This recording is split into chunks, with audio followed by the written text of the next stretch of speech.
இதுலேருந்து இப்போ நம்ம அந்த பகுதி பார்த்தோம் பாருங்க, ம் அது ஃபுல்லாகவே நந்தன் கால்வாய் சொல்கிறோம் இல்லைங்களா? ஆமாங்க. அது ஒரு பாருங்க, அந்த கால்வாய் வாய்க்கால் தெரியும் இந்த சாலைக்கு அந்தாண்ட. அது வந்து பாரு. ஆமாம், அந்த ரோட்டில் எது பாருங்க, அந்த ரோட்டில் இருக்கு பாருங்க. அது இப்போ 2 வாய்க்கால் இருக்குது பாருங்க, கால்வாய்.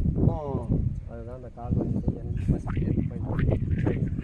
இங்கிருந்து தான் 37 கிலோமீட்டர் அந்த நந்தன் கால்வாய் வந்து பயணிக்குது திருவண்ணாமலை. இதை உருவாக்குறது முதல்ல திட்டமிட்டது இங்கே. இதை உருவாக்குறதுக்காக காமராஜர் முன்னெடுத்தவங்க யாருங்க? முத வந்து திட்டத்தை நான் நிறைவேற்றணும்னு சொன்னது நந்திவர்மன் வந்து ஃபர்ஸ்ட்டு வந்து இந்த கோயிலை அமைத்த. சரி. நந்திவர்மன் வந்து பார்த்தீங்கன்னா இந்த ஏரியா உருவாக்கி இங்கிருந்து வந்து பார்த்தீங்கன்னா கணக்கன்குப்பம் வந்து 8 கிலோமீட்டர். கணக்கன்குப்பம். ஆமாம், இந்த 8 கிலோமீட்டர் வந்து பார்த்தீங்கன்னா நந்திவர்மனால் உருவாக்கப்பட்டது தான். காலப்போக்கில் நந்திவர்மன் கால்வாய் என்று சொல்லப்படுகின்ற கால்வாய் நந்தன் கால்வாய் என்ற காலப்போக்கில் மாறியுள்ளது.